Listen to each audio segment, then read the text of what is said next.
Bom, meu nome é Karine, eu sou formada desde 2017 pelo CDB.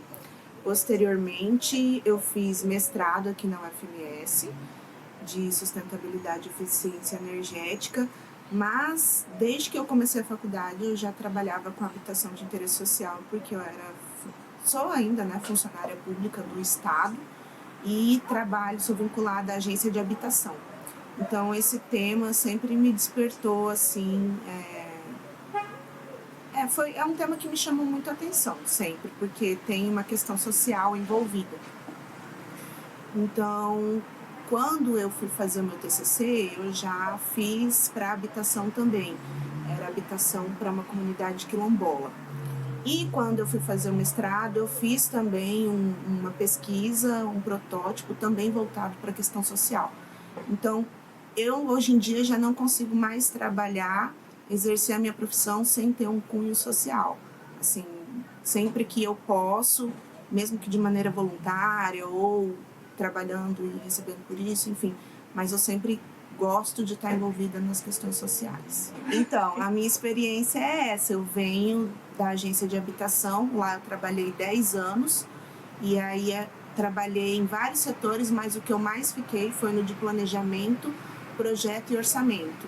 E lá eu pude ver, né, como é que funcionam os programas habitacionais, como é que funciona essa questão de governo do estado, município, recurso federal, como é que funcionam esses três juntos, né?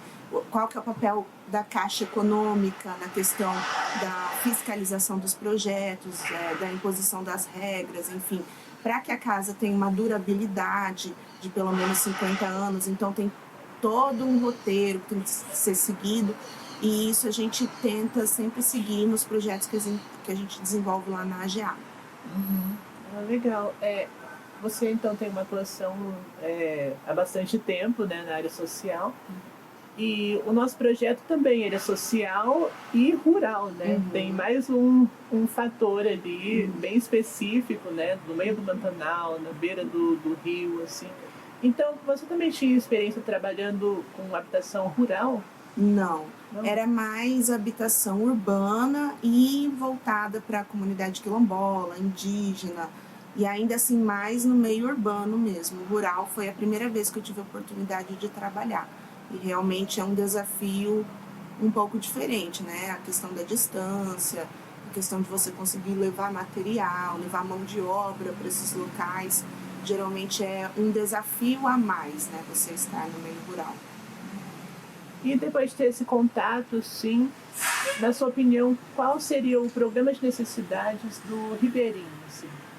Bom, primeiramente, como é beira de rio, né, tem muito mosquito, muitos insetos, então é necessário que, por exemplo, janelas e portas, varandas sejam teladas, né, para que tenha uma proteção da família ali em relação aos mosquitos. Tem época que tem muito mais, tem época que tem menos, mas geralmente se faz necessário aí esses itens para a proteção da unidade habitacional. É a varanda que, assim, no meio rural, que eu pude observar é que é natural mais que as pessoas se mantenham do lado de fora da unidade habitacional, integradas ali com o externo, com a natureza, enfim. Então, a varanda, nem sempre ela é só varanda, às vezes ela se torna uma varanda-cozinha, uma sala-cozinha, porque é um local onde as pessoas permanecem por mais tempo, né?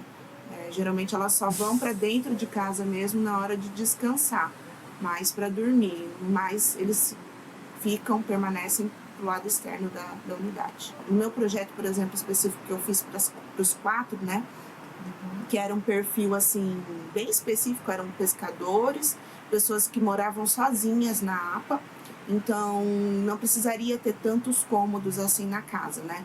Então foi um quarto, um banheiro, uma cozinha e uma sala que funcionaria como varanda-sala, né? E aí a gente fez também um projeto complementar de ampliação de um quarto. Então, se em algum momento o próprio morador conseguisse recurso para poder aumentar o projeto, ele poderia no futuro. Mas com o recurso do projeto, ele estava muito enxuto para poder fazer 2 quartos. E aí a gente esse foi o desafio.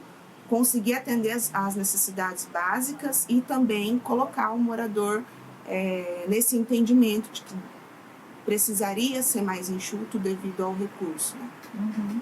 E um dos seus projetos foi escolhido, né, para ser um projeto modelo, né, um projeto piloto ali, que foi a Casa da Side Day, né? Como que foi esse seu contato com a Side Day, o relacionamento de vocês, assim, como é que foi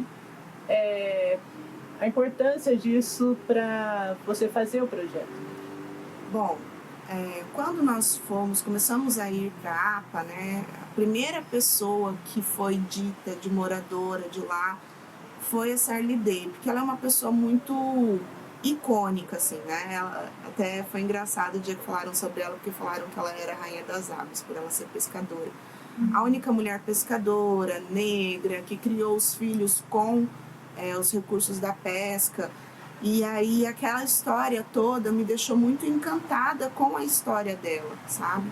E com mais vontade ainda de ajudar, né? E quando eu cheguei lá e eu conheci ela pessoalmente, eu lembro que eu até comecei a chorar, assim, porque eu vi que realmente era um sonho dela, ela conseguir ter a casa dela. Ela morava embaixo das palafitas do hotel, né?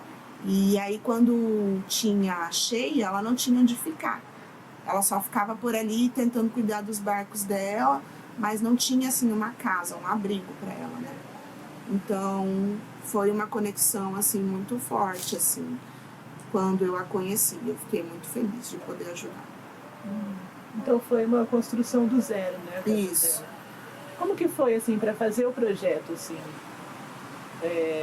Qual foi de onde você partiu para fazer esse projeto? Partir da rotina dela, né? Ela é pescadora, então a localização também deveria ser importante no sentido de que ela conseguisse atracar os barcos, porque teria que ser num local onde não tivesse o barranco, mas ao mesmo tempo, se não fosse no local onde tivesse o barranco, eu também fiz no projeto uma complementação, que era um detalhamento de uma rampa que puxaria o barco de dentro da água para cima do barranco.